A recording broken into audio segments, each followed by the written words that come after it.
Assalamualaikum warahmatullahi wabarakatuh. Perkenalkan, saya Bunga Cahyani dengan nomor induk mahasiswa 314020000048. Saya mahasiswa Universitas Islam Sultan Agung Semarang dengan prodi S1 Akuntansi. Di sini saya akan menyampaikan materi mengenai pengungkapan laporan keuangan. Tujuan penyampaian materi kali ini yaitu untuk memenuhi tugas ujian akhir semester mata kuliah Akuntansi Keuangan Menengah 2 yang dibimbing oleh Ibu Hajah Indri Kartika. Ada 5 poin utama yang akan saya sampaikan atau akan saya bahas dalam materi pengungkapan laporan keuangan. Poin yang pertama yaitu akan membahas tentang pengertian dari pengungkapan laporan keuangan. Poin yang kedua, saya akan menjelaskan alasan mengapa pengungkapan laporan keuangan ini penting. Poin yang ketiga yaitu tentang konsep dari pengungkapan laporan keuangan. Poin yang keempat yaitu saya akan menjelaskan jenis-jenis dari pengungkapan laporan keuangan. Dan poin yang kelima yaitu saya akan membahas tentang contoh dari jenis-jenis pengungkapan laporan keuangan. Poin yang pertama yaitu mengenai pengertian dari pengungkapan laporan keuangan. Pengungkapan laporan keuangan adalah penyajian informasi kepada pihak-pihak yang berkepentingan mengenai informasi keuangan perusahaan yang biasanya disajikan dalam laporan tahunan.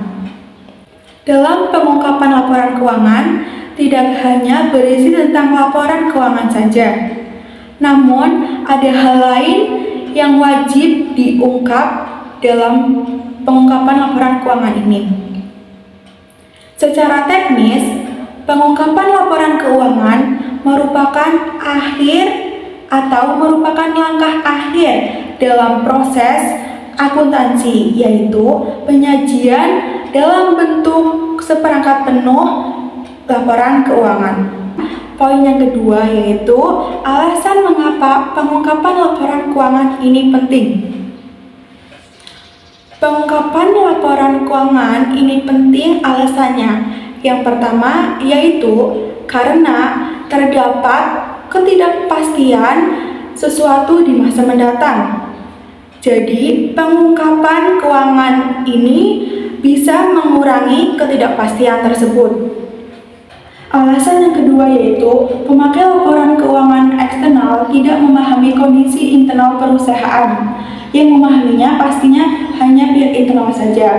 Maka dalam hal ini banyak mengungkap teori keagenan atau agensi teori.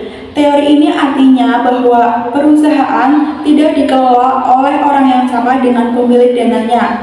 Tidak mungkin semua pemilik dana menjadi pengelola perusahaan. Tidak mungkin semua pemegang saham menjadi pejabat di perusahaan tersebut.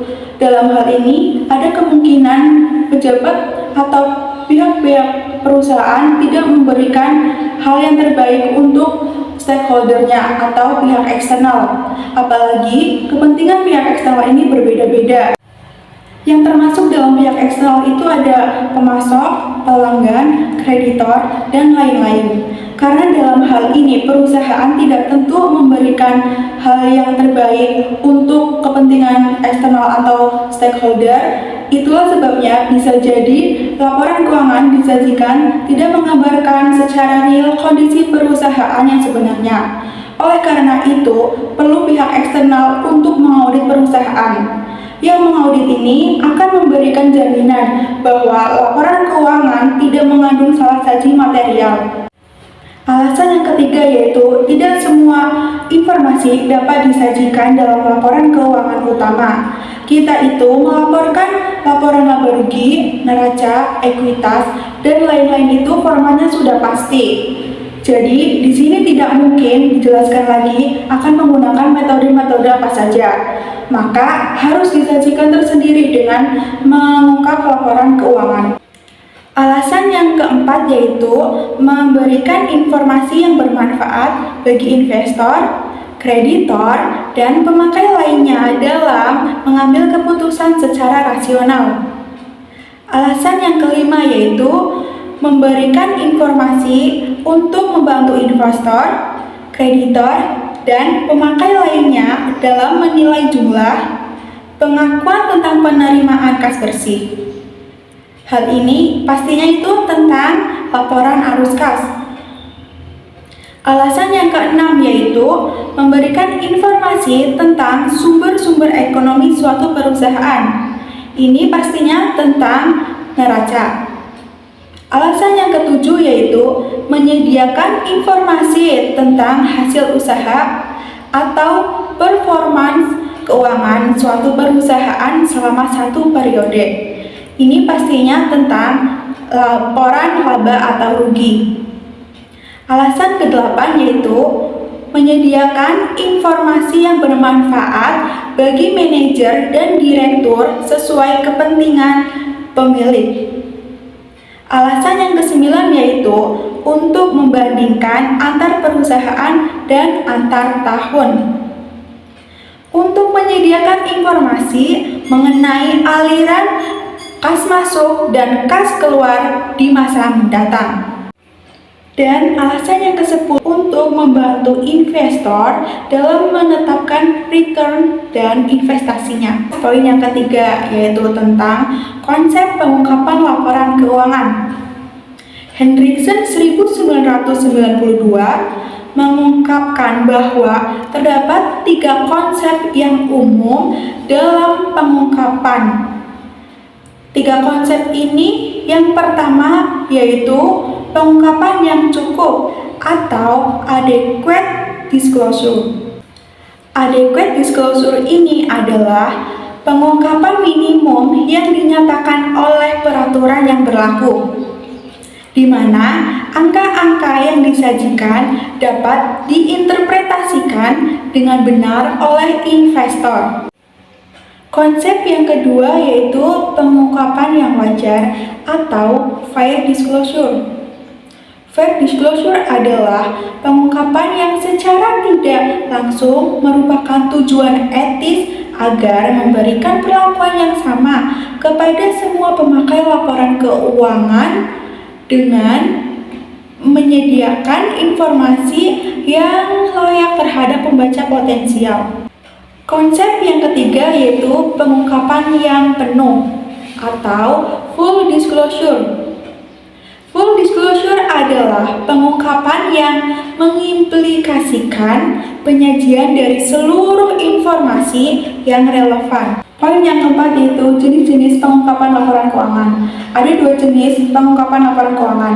Yang pertama yaitu ada pengungkapan wajib atau mandatory disclosure, yang artinya bahwa pengungkapan yang dilakukan perusahaan atas apa yang diwajibkan oleh standar akuntansi atau peraturan badan pengawas. Laporan tahunan wajib memuat ikhtisar data keuangan penting, laporan dewan komisaris, laporan dewan direksi, profit perusahaan, analisis dan pembahasan manajemen, tata kelola perusahaan, tanggung jawab direksi atas laporan keuangan, dan laporan keuangan yang telah diaudit. Pengungkapan wajib di Indonesia diatur oleh Bapepam, yaitu mengatur bentuk dan isi laporan tahunan yang wajib diungkapkan melalui keputusan Ketua Bapepam dan Lembaga Keuangan nomor KEP 134-BL-2006 Peraturan X.K.6 tanggal 7 Desember 2006 yang isinya tentang kewajiban penyampaian laporan tahunan bagi emiten atau perusahaan publik.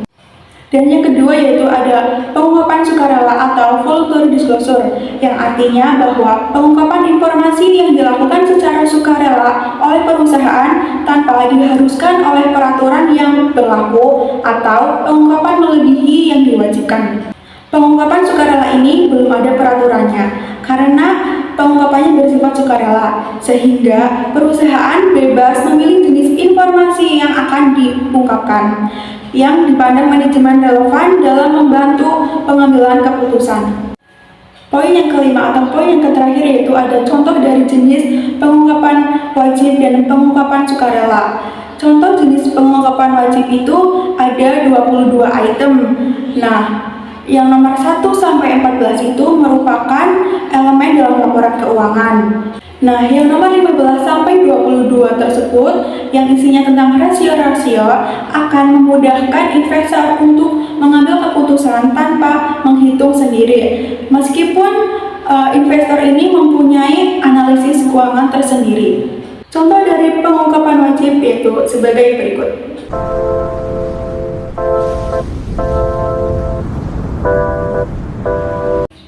Sedangkan contoh dari pengungkapan sukarela yaitu ada 9. Yang pertama ada basic information atau informasi dasar, yang kedua ada finance atau keuangan, yang ketiga ada non-finance atau non-keuangan, yang keempat ada project information atau informasi proyek, yang kelima ada information and management analysis atau informasi dan analis manajemen, yang keenam ada research and development activities atau kegiatan penelitian dan pengembangan, yang ketujuh ada employee information environment atau lingkungan informasi karyawan, yang kedelapan ada environment atau tentang lingkungan, yang kesembilan ada value added information atau informasi nilai tambah. Contoh pengungkapan sukarela ini item-itemnya berbeda-beda, ada sendiri item-itemnya. Total semua item dalam pengungkapan sukarela ini ada 55 item. Contohnya yaitu sebagai berikut.